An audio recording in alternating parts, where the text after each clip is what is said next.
It's the main event of the weekend here at Croft Circuit, the Tagiwa Club Enduro Championship, round 1, and it's the longest race of the season as well, at 150 minutes in length. The cars are coming up to the grid for this long race, and let's have a look at the order in which they're going to start. I'll give you the starting drivers as we go along as well. On pole position, it's the number 4 car. That's going to be started by Joel Oswick. Besides him is number 1, which is Scott Parkin, who's driving solo. The second row, number 90, is being started by Alan Henderson, and number 6 is the car that is going to be started by Dylan Brichter. We're looking ahead to a 150-minute race here with 2 mandatory 3-minute pit stops, and it's going to be a fascinating 2.5 hours, I think. The safety car is pulling in, and the cars are about to thunder into life here at Croft Circuit for the opening round of the 2024 Tagiwa Club Enduro Championship. They're heading towards the line where the lights go out and the race gets underway, and they head off down to Clervaux Corner. We've got the car of Scott Parkin on the outside line and Joel Oswick on the inside line, and then immediately is Scott Parkin that sweeps around the outside at Clervaux Corner to take the lead of the race. There's the number 8 car, the Gulf Reginetta of Tidmarsh, that started on pole position within Class B as well, so we'll watch out for the class battles as well during the course of this race, but it looks like they're all safely through the first couple of corners. Don't forget Kevin Clark has started from the pit lane in his M3 CSL after being found to be underweight after qualifying, so we'll watch him burn from the stern as the mid-pack heading down towards Tower Corner for the first time. And I think it's already a change for the lead in Class B, isn't it? So it looks like Jonathan Packer a few cars ahead, possibly of the little Ginetta of Matthew Tidmarsh. 2 TCR cars side by side in the middle of the Jim Clark S's. That's very brave stuff. And yes, the VW Golf just behind them of Jonathan Packer, and he's got one of the Class A cars for close company as well. So he has put a little bit of distance, I think, between himself and his nearest class rival in the very early stages of this race.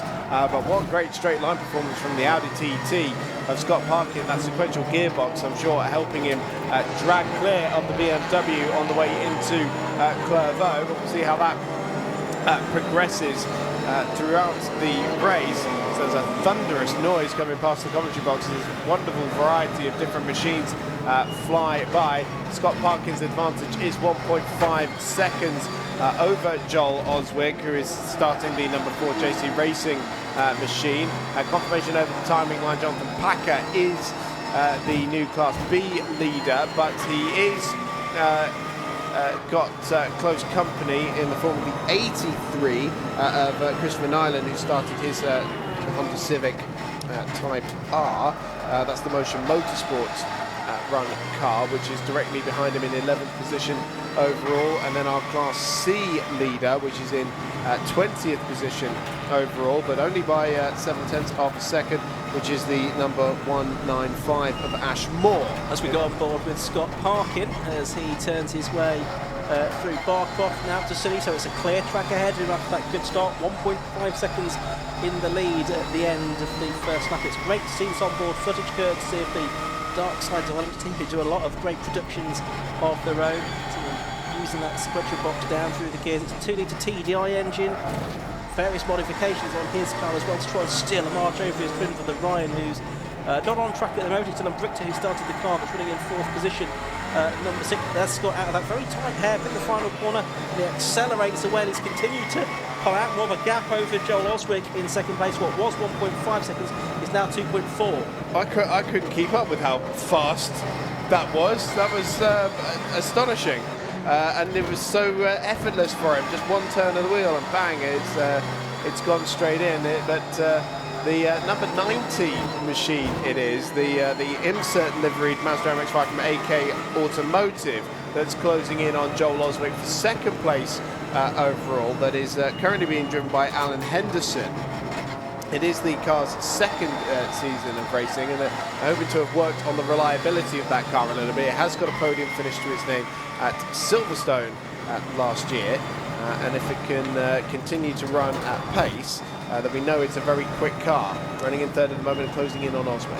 Yeah, we just saw a glimpse of Dylan Brichter there in 4th place as well. Just see him in the background there. Dan Ballett is in 5th, and a good scrap being on actually between Andy Schultz and Luke Krause, I think, who started the Cupra, Cooper TCR, the Stoke Market Glass car. But look how close it is for the second and third position. New car this season, and a new team for Joel Oswick as well, sharing the driving with James Collins this season. I think Joel looking to be the quicker of the two drivers at this stage. But these fascinating to see. We've got three different types of car: the Audi TT, the BMW M3. There's much modified Mazda MX-5 Mark 1 in third position. Another sort of similar car to the lead car, the Audi TT in fourth. And then we've got the first of the Coopers. There's a few of those on track. Darren Ball, it is best of those at the moment in fifth position. And that type of car's had a lot of success in Club Enduro over recent seasons, as well in the hands of the likes of Carl Swift and Rob Baker in a few seasons ago. And those are the two Speed Tech cars, the 55 and the 10, the two BMWs at the head of this field that are contesting for 14th and 15th positions. The 55 is the M4 GT4 that used to belong to Century Motorsport, competed in British GT. That's Paul Simerson at the wheel, and then the number 10 here being the M2, which is at the hand of Rob Fenwick. Fourth different car for him in as many years, but of course that is the combination that finished second in Class C yesterday with Andy Shepherd, and now stepping up to Class A. It almost looks like those two sort of Class A cars are sort of holding up the 197 car, which is the Lotus Elise, started by Mike Sanford there. You can see him sweeping through. He was a regular in the championship last season. He was up a few times in the 70th Motorsport Award. He's going to lose out there to the BMW. That's Kevin Clark, isn't it? He's come through from the back of the grid, so he's made good progress up inside the top sort of 15 cars already. And the other car that's involved there is Steve Cheetham in the number 43 Porsche Boxer, the man from Manchester. He shared the box with Wayne Schofield this year, but look how Kevin Clark has just picked his way through that quintet of cars very quickly. Yeah, Clark's made up 5 or 6 positions on this lap alone. Yeah. That's incredible speed that he's showing in the 33 machine. And that Fenwick getting up the inside of Simerson there, so the M2 passing the M4. The M2 is carrying a little bit of cosmetic damage on the right-hand side from Rob's first outing in the car at Donington a few weeks ago, which Andrew was quite keen to point out to me earlier. But yes, very much holding up that 197 by the looks of it, the Lotus. Just looking at Kevin Clark's lap times, he does a 130.846 that time. Only really the top 6 sort of bettering those kind of speeds. Bear in mind that Kevin Clark is picking his way through traffic for an experienced driver. Just a number of categories, including the car champion and Euro cars, of course. Looking at a couple, or one of the Cupras there, and also the 78 car, which has been started by Matthew Stockford, I think, hasn't it? In the Audi RS3 LMS. Driver using hand controls in this car, I think, and he's sharing the car with his regular co-driver, the Team Dynamics boss, Alan James. But he's just in behind that number 82 car, which is Ben Williams at the wheel of it at the moment, 41-year-old real estate and investment manager from London. Only his second season of racing in this Capture Motorsport TCR car, which is sharing with Alok Iyengar this year, some time F1000 race. Yeah, great mix. That sounds like the Audi RS3 and the Seat Leon TCRs as well. Again, just the wonderful diversity, and then the chasing pack is the top 3 in Class B, who are right together, and that is Jonathan Packer in his 51 Golf, very closely followed by the 83 Christopher Nyland Honda Civic, being run by the Motion Motorsport team, and then third position in that class is the number 8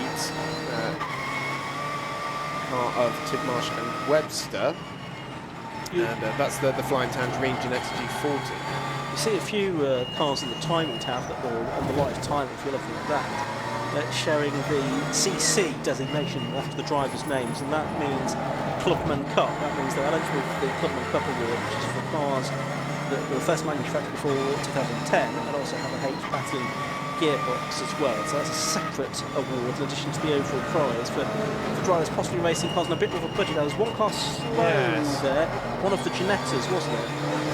White one, and I can't quite make out the number on it, but it's the number 5 machine. Daniel Gibson. That's Dan Gibson. Well, now I was having a chat with Dan earlier. All 3 drivers aboard that car new to Croft and new to a lot of circuits, so they are largely competing in the Track Day Championship. Yeah, that doesn't look like the best of starts for them aboard their G40, unfortunately. Speaking of G40s, this number 8 machine in Class B looks probably the raciest of the 3 at the moment, but again, the performance characteristics of these 3 very different cars causing them to ebb and flow. And the Clubman Championship that you mentioned, well, the second car in that queue, the 83, is leading that class, and that, of course, means he probably does lose a little bit on the straight while he's changing gear.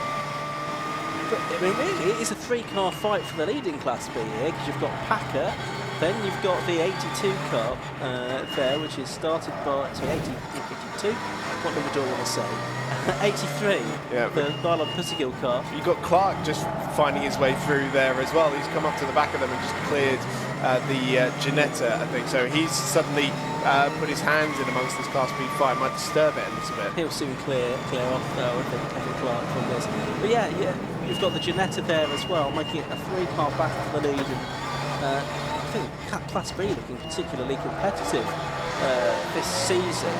With those 3 cars there, they're almost what we know to tell us. Well, again, it's Kevin Clark passes Jonathan Packer, which he does now. Packer keeping well out of well, though Clark runs wide on the exit of the corner and is now going to do it all over again. He's going to have to repass those 3 cars, having done it once already. Now, whether that was a mistake or something broke, I'm not quite sure. But on the straight, he's able to very quickly pass 2 of them. Can't quite get past Jonathan Packer yet. But I think if anything, it's allowed the Ginetta of Tidmont to get back on terms with the 83 car again, which has been started by Chris Nyland, regular in the Type R Trophy in previous seasons. Yes, the Motion Motorsport guys in both of the cars they're fielding, one in Class B, one in Class C, getting a lot of the Type R Trophy drivers in, aren't they, as Clark now clears the Class B leader, makes his way into 10th position overall, and so yeah, the Class B cars something right back together again. Yeah, they are indeed, and I think that also means that the Class A cars now completely dominate the top 10, with Packer now shuffled back to 11th position by Kevin Clark. The 197 Lotus Elise, sadly. Now that was one we saw getting a little bit feisty, but by the looks of it, they are out of the race, sadly, after contact from the 43 machine, Steve Cheatham's Porsche Boxster. That's info from downstairs. This is for position. Darren Ball up the inside, Dylan Brichter into Clervaux for the 9th time, but not quite close enough to be able to make that work. So tight little battle for 4th place here between the second of the Audis and the first of the Cupras. These 2 are about 11 seconds clear of the next car, which is Luke Browse in the light green TCR. Still the fight for 2nd place going on as well. Only 6/10 between Joel Oswick and Alan Henderson at the start of this lap. Yeah, two really good battles here going on for 2nd and 4th. You see Dylan Brichter, he will hand over the car to Ryan Parkin, and Ryan managed to finish 3rd in the Road Sports race yesterday, which is the younger sibling to the Tequila Club Enduro Championship. It's a mini endurance race at 45 minutes, and that was won by Scott Parkin yesterday. Always Dylan Brichter just dipped 2 wheels, 2 of those left-hand wheels on the Audi TT into the dirt on the exit of Sunny Out, and that does allow Darren Ball to just close in a little bit more in that TCR Seat.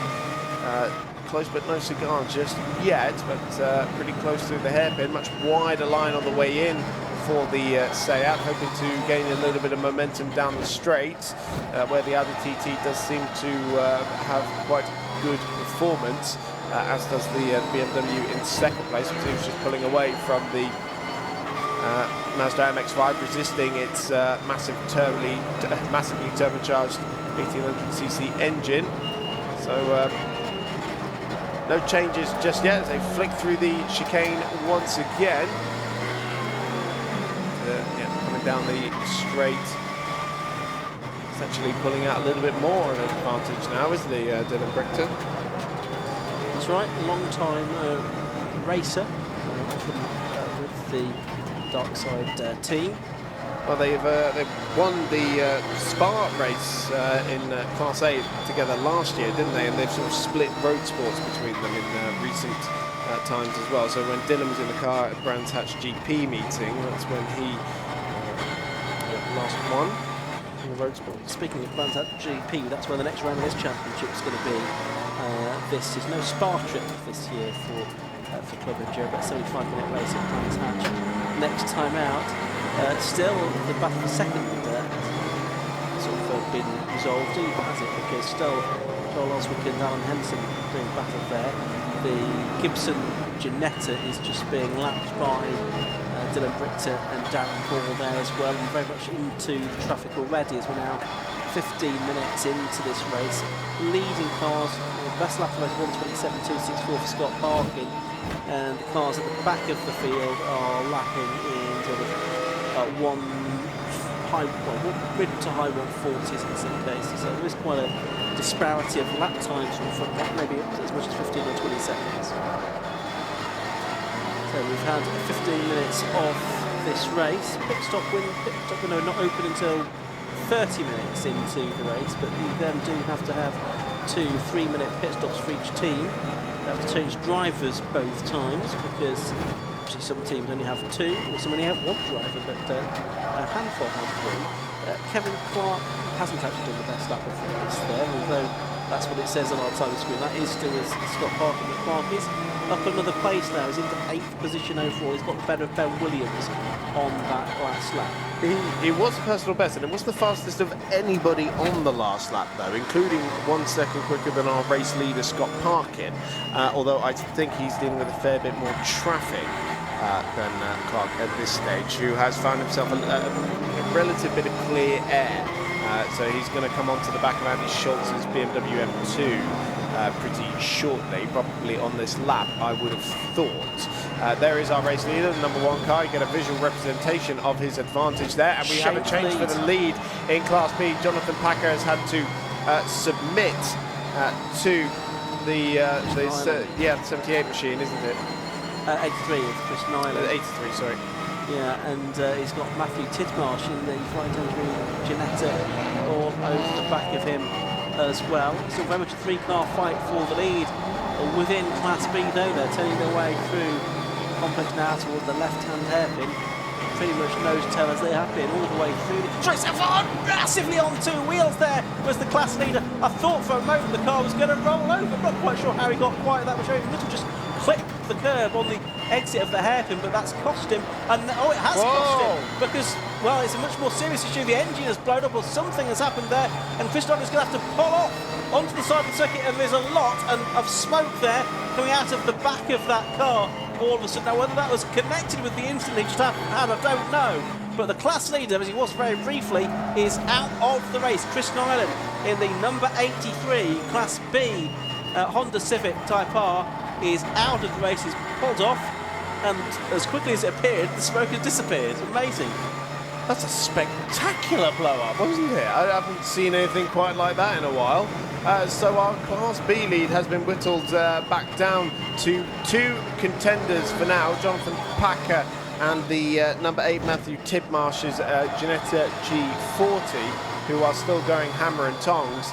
Wow, yeah, that could be a contender for the Aim Shop moment of the season, that one, couldn't it? It could. It was certainly about 2 this weekend. Very spectacular. Yeah, Aim Shop, who are, of course, off the live streamer, giving an award for the moment of the year, however that may be defined, on any of the live streamed events during the course of the year. We had a good contender at Donington Park, where we had Eddie Moyer in the Mazda 7 race have what can only be described as a huge strop after we ended up with the gravel trap at Redgate Corner. So we enjoyed that. So that was an early contender, but we have had others from this weekend, including that dramatic moment, which I think has resulted in quite a bit of through possibly on the circuit. I didn't see the slippery surface flag being prepared there. by the marshals in the background, but actually, yeah, they've withdrawn it again, so maybe gonna there's say so it. much fluid. Didn't see any yellows there. Yeah, well, the car's well off the circuit, isn't it? So that's out of the way. Yeah. Anyway, this is still the lead of Class B that's being disputed between number 51, Jonathan Packer, and 8, Matthew Tidmarsh, both just outside the top 10 overall. I should tell you that in Class C, it's Flash Moore that's leading the way there. Second is the car number 97, which was started by David Connell, wasn't it?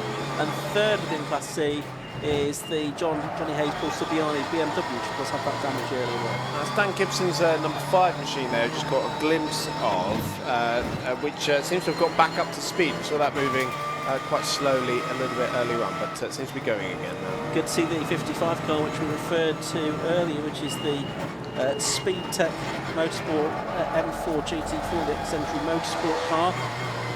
Paul Simonson, it is the 47-year-old from Leicester, from a challenge racer that started this race, and a nasty accident at Spa last year, and he broke his back, but good to see him back to fitness and guiding his co-driver to his race debut as well. What a race to make a race debut in. Meanwhile, there's battle for second still going on. Joel Osric unable to shrug off Alan Henderson.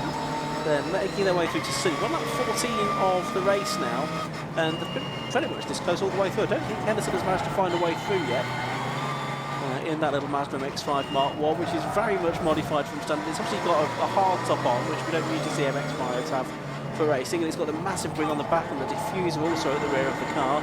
So lots of work done to modify the aero in particular. Looks more like a Pikes Peak car, doesn't it? Than a Mazda MX-5, but a little puff of smoke there. Looked like that came from the exhaust of the BMW rather than the tyre. But I'll tell you, Henderson's going to be able to draw a pretty detailed sketch of the back of that BMW by the end of this race. So much, such as his study of it. Now we have one of the cars in the pit lane before the pit window is open. It's the orange Porsche Boxster by the looks of it. It's at the 76, Michael Downey's car. So that was clearly for some sort of mechanical issue, because the pit window has not opened yet. So, but he's back out on track now.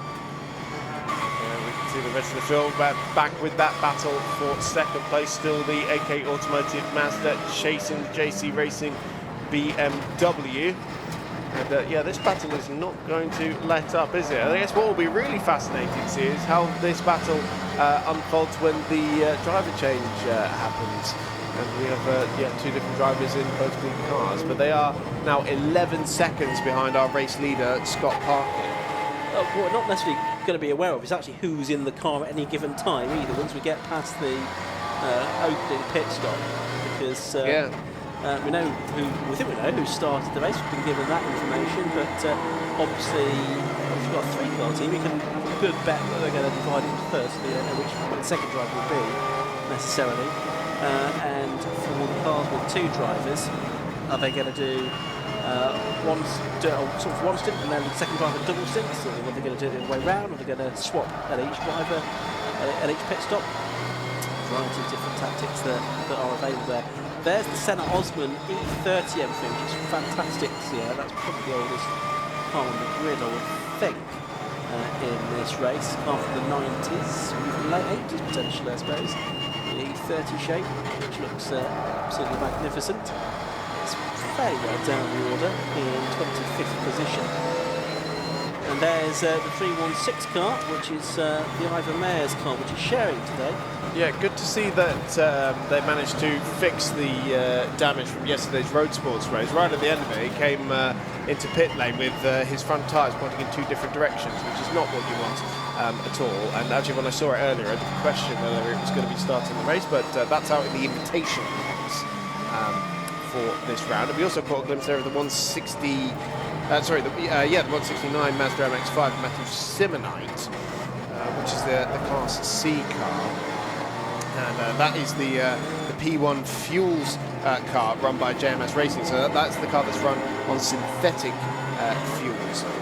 And it's a good little experiment there, because we still don't really see that much synthetic fuel No. used in Club Motorsport.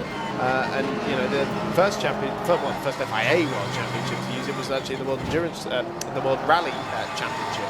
They're now using it in the World Endurance and a lot of GT racing as well. Of course, we saw it used in the Armed Race Challenge last year as well, where the Irish Motorsport guys were developing that and had success with that. Actually, there was a really good video from, was it Car Magazine? Yeah, it was. Yeah, James Dennison was racing that car at Donington, wasn't he? They made a video about it, which was quite interesting. But you can see it's got slightly more lucrative sponsorship on that car now. Yeah, the 169, Matt Simonite is the owner of the car, which has been shared with James Mansell for this season. And Simonite has raced this, started out racing I think about 11 years ago in MX-5s. James Mansell has come into this from the Time Car Trophy, also raced some Citroen C1s as well. So this is the battle for position. It's for 23rd place, and Simonite is 5th within the class for the these powerful cars, because the three classes are based on power to weight ratio. Yeah, Class C being 180 brake horsepower per tonne, compared to 240 for the Class B and 300 for the Class A cars. So that's where we get our differences in performance there. But yeah, as you said, James Mansell coming across from the Thai Par Trophy. He was 4th in the championship in 2022, so he knows how to turn a pedal. But Matthew also is just very versed in racing MX-5. He's raced Mark 1s for many, many years, and then finally stepped into the Mark 3 last year in this championship with the P1 Racing Fuels partnership in that car. Let's have a look at the 62 car there. That is the lead Andy Sadler BMW 328i, for some time Fiesta racer, and he is running in 22nd position at the moment. There's the number 66 car, that's the Hayes and Subiani car. Johnny Hayes at the wheel of that one at the moment. Design engineer from Shrewsbury, who had a 20-year career in motorcycle enduro racing. And right in between them was the Class B battle, not in the timing order, but just physically on track. As we've got the 51 and the 8 separated by not too much heading into Clairvaux. They're just rounding their way through the traffic. We can rejoin that battle now. It's been raging on all race long, and still very little separates the VW Golf from the Ginetta. Worth giving a quick rundown on the race order before we get into the pit window. For those of you that are at the circuit and perhaps not looking at the live timing, which is available via the 750 Motorsport website, 750mc.co.uk or tsm-timing.com. It's number 1, Scott Parkin, that leads the way by 10.6 seconds from number 4, Joel Oswick in 2nd place. In 3rd place, number 90, Alan Henderson. 4th is number 16, Richter. 5th is number 25, Darren Hall. In 6th place is number 33, Kevin Clark. In 7th place, number 22, Luke Rouse. In 8th place, 82, Ben Williams. 9th is number 69, which is Andy Schultz, and rounding out the top 10 is number 78, which is Matthew Stotford. Class B, in 11th place overall is number 51, Jonathan Packer, and Class C is being led at the moment in 18th place overall by number 195. That's the Honda Civic of Ash Moore, but there's still more than 2 hours of racing to go. So he is. That's the 171 heading into Clairvaux, which is the Senna Osman BMW M3 in Class B. Yeah, looks absolutely stunning, that that car, which has been raced by the Osmonds for a little while. And they've occasionally appeared in the Burkitt Relay as well, just alongside the Michael Downey Porsche there, with the Michael Downey Porsche, which is just going down into Tower. That car, of course, was a pit visitor. Yes, I think it's several laps down that car. I'm trying to find it. Yes, it is. It is last. Yeah, 15 laps down. Yeah. Yeah, 15 laps down. 29th and last. Wow, you really did lose some contenders overnight, didn't we? We have 34. Yeah, we had 32 qualify, I think, and we lost 3 or 4 before the start. 3 before the start of the race. I think we had 29 when it started.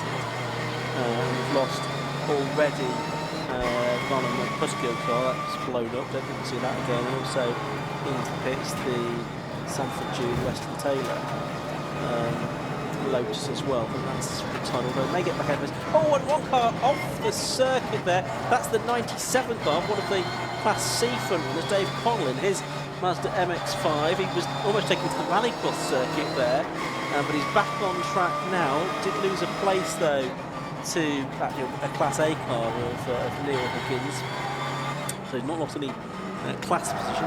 Class C still being led by Ashmore, but he's lost a bit more time. He's about 40 odd seconds behind the Class leader within Class C. And there's the Class B battle coming back towards Clare. Still nothing separating them, isn't there? Now this is one of the Seats. It's the Browse car, isn't it? Being shared by Luke and Paul, number 22 machine. And it's just making its way through. Very day-glow green, very easy to spot in amongst the pack. It's the Urban Megas car making its way through. I think we have had a change for second place because the number 90 has just gone through on the timing order and trying to look for it out of the commentary box window. They're coming through Hawthorne and into the chicane now as the pit window is now officially open, but Joel Oswick has lost second position overall to the number 90 of Alan Henderson. There we can see it on screen now. The Mazda is ahead of the BMW. Well, it's taken half an hour, hasn't it, for that to happen, but finally he's gone through, and Oswick's defences have been breached, but that's just as you were saying, as the pit stop window is now open. We've got the cars making their way through towards Sully. There is the car of Darren Ball. He's still running in 5th place. About 11 seconds in hand over Kevin Clark, who's been charging his way up the field and is lapping faster than, well, everybody else at the moment, to be blunt with you. Kevin Clark is currently the fastest man on the circuit. He's not got the fastest lap in the race, despite what the caption says on the screen, but he is lapping faster than everybody else at the moment. As into the pits comes our race leader, Scott Parkin. So right at the beginning of the pit window, as soon as he could get ahead into the pit stop, he's decided to do so. And he will have to be stationary for 3 minutes here. And 3 minutes is very roughly 2 laps. Of course, it was a little bit more than 3 minutes by the time you've had the pit in and pit out with the speed limit of 50 kph in the pit lane. It's rather curious here because it says his last lap was a 26.554. Yet his best lap on the timing screen is being highlighted as 27.2. Is that because he's come into the pit lane? Yeah, exactly. Okay. So not quite sure how he's managed to go faster in the pit lane. Just because of where the timing beacon or timing line is in the pit lane to measure the pit stop. So it's a different thing, that line that he crosses basically. Still nose to tail in Class B, isn't it? Jonathan Packer and Matthew Tidmarsh. I wonder if either of these will just make a dive for the pits to try and break this scrap up a little bit. They're coming towards the complex down the end of their 21st lap, these two. And Tidmarsh having a look up the inside of Packer into the hairpin. Is he going to get the lead of Class B? A much lower car, of course, than the Golf. We can probably barely see him out the window. And they are side by side. They're going to be pretty much neck and neck as they come across the line this time. Just have a gap. Look at the gap on the screen. It's 0.018 seconds between those two. I think it is going to be the Golf, or is it going to be the Golf that has its nose in front into Clervaux? It is. But only, I think, because Tidmarsh was on the outside line there. But a great little scrap between these two, like it's a 10-lap sprint, not a 150-minute endurance race. Well, Jonathan Packer is going to have to deal with this all race long because Matthew Tidmarsh is going to hand over the car to Chris Webster at some point, whereas Jonathan Packer is going to be doing 150 minutes solo, which I cannot imagine doing at all. That's a great physical demand that he's put on himself. Yeah, not sure if picked up on it. The 97 car, which was the Dave Connell car, that went all over the grass. Tom's reported that's looking like there's a lot of grass in the front of that car. Hood's off the number 1 Scott Parkin car. I'm not sure how standard that is to take the hood off in your 3-minute pit stop. I guess they just want to keep it as cool as they possibly can. Maybe, but so that's an extra job they're giving themselves. They are putting it back on now. I suppose they do have the quick release pins on it, don't they? So it's not Not a big job, is Yeah. it? No, okay. It looks fairly cool, calm, and I collected think down they're there. very well organised, the Darkside team. Well, that is true. Yeah, Giles Greenbridge there with his stopwatch to ensure fair play in terms of the amount of time station. It has to be at least 3 minutes, and as the season goes on, there'll be penalties as well for drivers that have had success in previous rounds. But of course, this being the first round of the championship, there are no such penalties. Now, what's going on here? Because where has Packer gone? So Tidmarsh is there on his own, and Packer.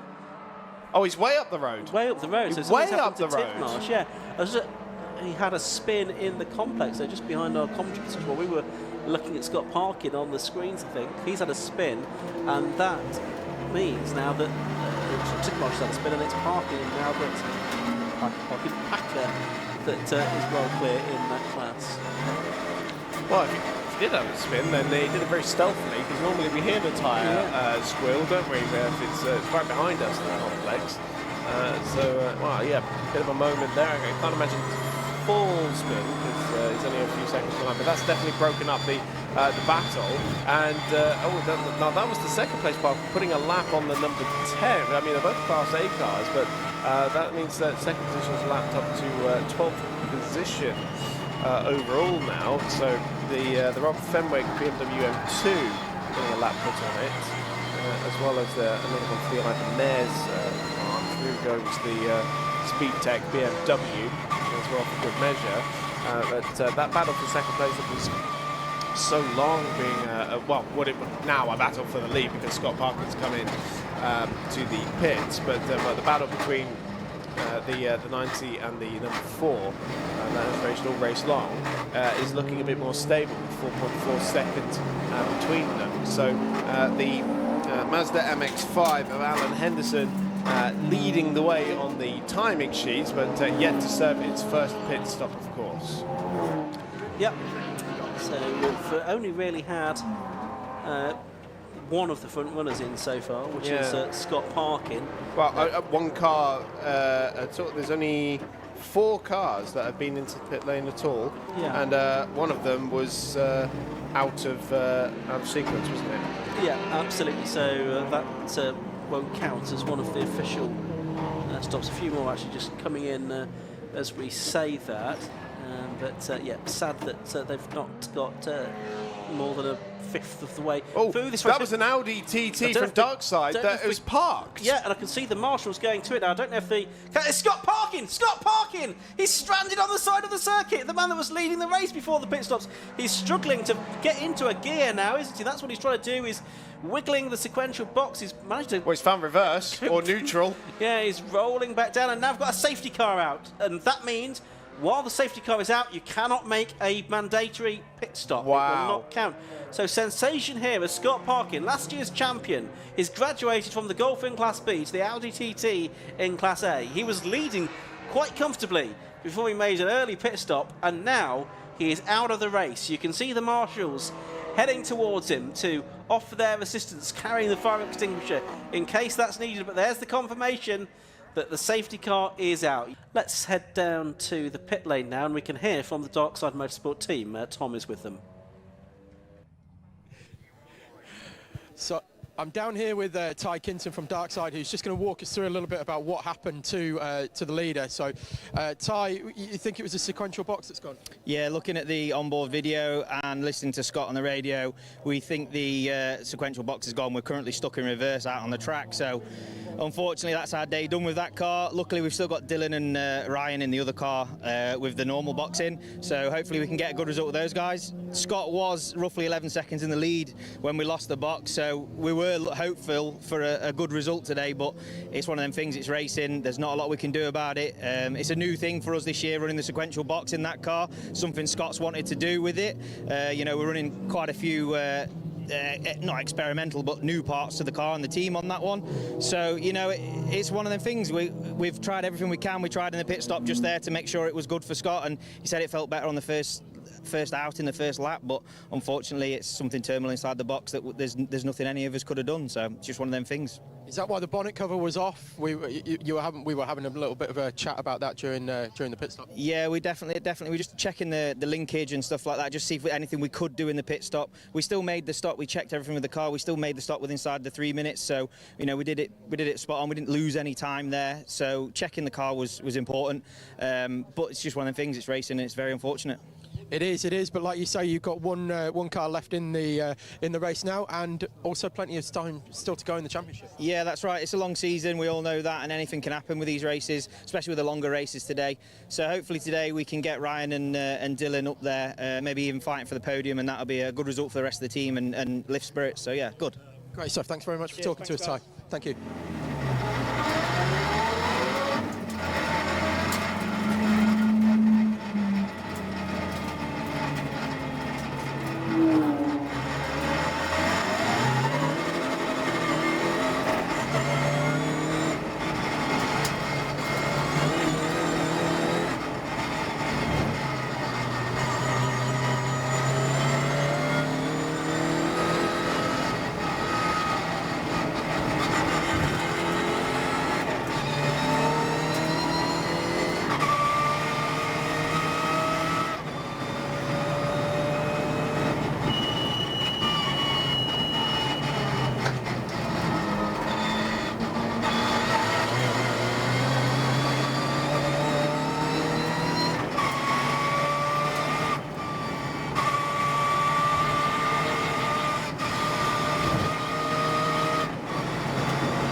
Into the second hour of the race now, so hearing about the transponder change on the number 90, and of course information that Daniel Irving is now at the wheel of the AK Automotive Monster MX-5, which is currently in 8th position, but is the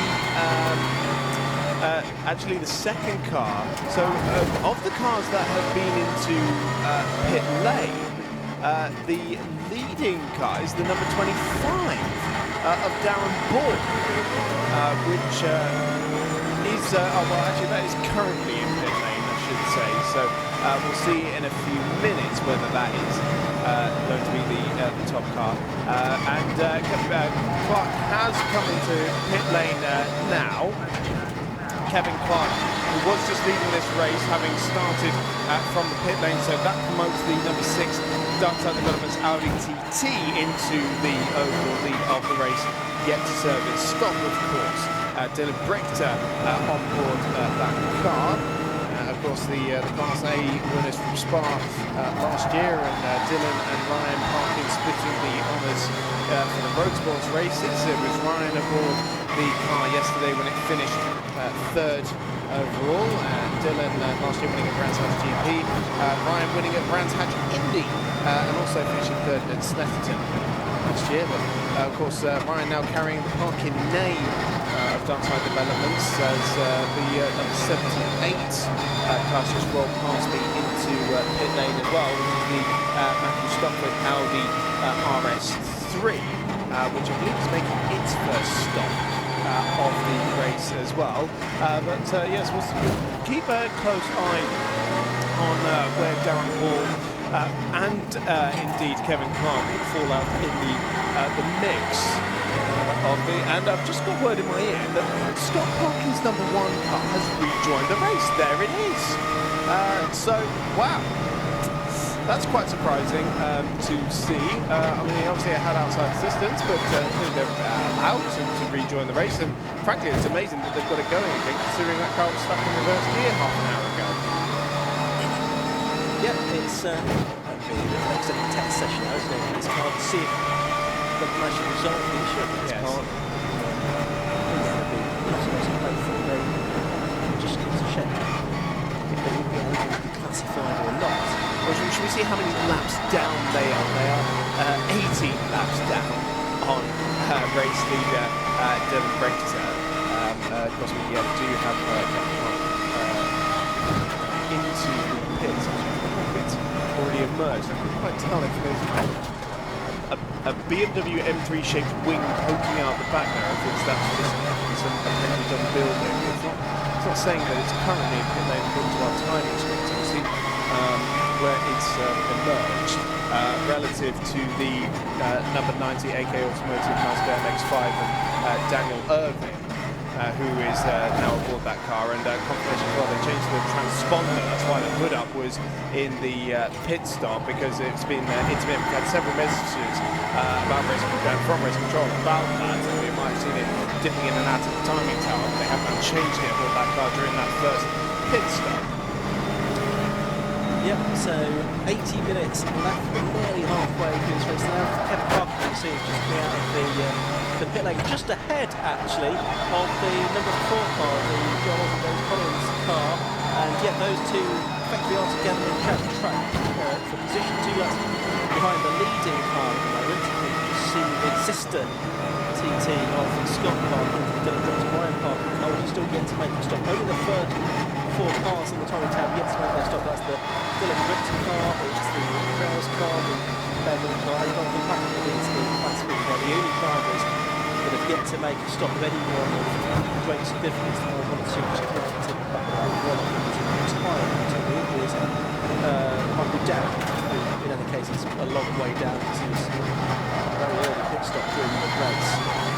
To BMWs there getting together through complex. That second off was the number 55 car, which is the M4 GT4 for Simonson and Stanton.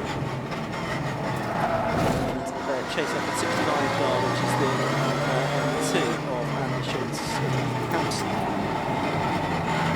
Just trying to keep an eye out for where net race leaders might be. They're coming past us now. So Kevin Clark is ahead not only of James Collins, but also James Collins is ahead of Daniel Irving. So that's quite a significant change. They're coming out of the hairpin now as we see the Audi RS3 making its way out of pit lane. But they're just coming down the straight. So you see the Mazda is going to be the third of the sort of leading cars. And of the cars that have made their stop, Kevin Clark is the leader of them, from James Collins and then Daniel Irving. That's right, so a bit of a shake-up then with the pit stops. It's not been plain sailing for the car that was leading on the road before the driver change pit stops. And there's only 2.5 seconds between them as well, which is quite surprising. So we'll see how that unfolds later in the race. They've also got they've got quite a significant gap to the car behind them. I think 78 has only just emerged, so it would have been in the pits when the time was updated. So next car backed up would be the 69, and Schultz started that BMW M2. I'm not sure if Matt Hampson is now aboard that car. I would suspect so. I think that would be the next car. In fact, yes, that's just been updated onto our timing screen. So that might be a next fourth, depending on where the Audi TT comes out. Looks like the Daniel Irving looks like he's doing a bit of ground for 2 W's average. Possibly not too surprising. The quicker the 2 drivers are doing that car. So maybe the next car just losing out a little bit to those 2. Those 3 cars remain 5th, 6th and 7th. The first drivers to have made their stops. But it does look like Sebastian Hobbs came in for a second. Like Hobbs in second, so a penalty. Yes, that is good. I was wondering, because they do have 2. It is likely that the second one is for the penalty. Let's head down to the pit lane once again. Tom Buttle is speaking to driver of Team Waterton. Simonite, who's just got out of the 169. Matt, how's the race been going so far? Yeah, we were a bit soft to start, we lost a bit of time. Made it back up during the pit window, we stayed out a bit longer than everyone else. Got long times back where they need to be. Made a bit of time, but I think we're currently P2 or P3. If we can keep the pace going, James is a little bit quicker than me here, so we should be on for hopefully a podium. You've got an interesting sponsor for this car as well, which you're from Chesterfield, so I'm going to go with them being an air conditioning shop in Chesterfield, a Yorkshire air conditioning shop, is that what it is? Yeah, so they sell fans and other types of air conditioning. Oh, really fancy. That's all they sell. Yeah, that's it. So so the sponsor came across some type of trophy. So it's ran James' Civic for 2 years with the sponsorship on. He's come to do a full season of this and brought the sponsorship over. We went a bit more bolder with it this year, went like a full delivery. So they are the title sponsors. But yeah, we do get a lot of potential from it, which is pretty good. It helps the other sponsors because it draws the eye over them as well. So yeah, it's a good one. It gets the conversation started. It certainly does. Great stuff. Thanks very much. And you have a good run in the rest of the race. Are you getting back in? Double stint this end bit. Double stint there, great stuff. All right. Who's your driver? It's James Mansell. There we go. That's our chat with the 169, the Audi fast car. That's all going listed. Thanks very much. Thanks very much, Tom. Exactly halfway through this race now, and there's the number 8 car, which I understand has just had a drama quiz. Yes, just had an off at Sunny Inn we've been hearing in our ears, and of course that car has already been into pit lane twice, we believe once for a penalty, definitely has picked up a penalty, we believe it's served it. So it's not been really smooth running from Tim Marsh Webs to Flying Tangerine Racing Ginetta G40. Bearing in mind that car was for so long in this race on the back of Jonathan Packer for the leading Class B. That's right. So sort of apart a little bit, but they're all actually in the early stages of this race. We also lost their early Class B leader, which was the Chris Nolan on the Civic as well. So it's all sort of opened up for Jonathan Packer here to have an uncontested win maybe in Class B. He's still got to make both of his pit stops though. He's got an hour left to do it. Happening for the last 15 minutes of the race. Ben Williams is just coming in. One of the 4 front runners yet to have made his pit stop, so he is going to either stay in the car for another stick or over to it might be a bit of a halfway through the race for Chad driving with rather change there. Yeah, I mean, in theory, you could do your pit stops on back-to-back laps, couldn't you? Just whether you've got the fuel to actually be able to make that happen. Well, if you've gone halfway into the race, you should be able to go the same distance. Yes, that is very true. In theory. So this, the Ginetta G40, I believe the car in front of it was actually for position. It's the Lotus. Yes, it was. Only half a second at the timing line last time around. That is not necessarily for class position because the Lotus is Class A, Ginetta is Class B, but that was for 15th and 16th position. Overall, as we can see, the Capture Motorsport crew at work here in the pit lane. Yeah, there they are. Just getting the fuel into the car. You can see the precautions that have to be made. Extinguisher has to be. Well, is that Dylan Brichter that's just come into the pits? Was that Scott Parkin? There's an Audi TT that's just had into the pit lane. It may well be Parkin, it's not Brichter. It is Scott Parkin, so Brichter's still out there on the circuit, and yeah, we can see. As we said, it's an extended section. He's sort of flapping the that was gear lever. Very no, I know they like flappy paddle gearboxes, but that's not quite the flappy paddle they're after. It looks like the gearbox completely given up. I've never seen a gear stick move like that before. Yeah, it's sort of very, very wobbly, wasn't it?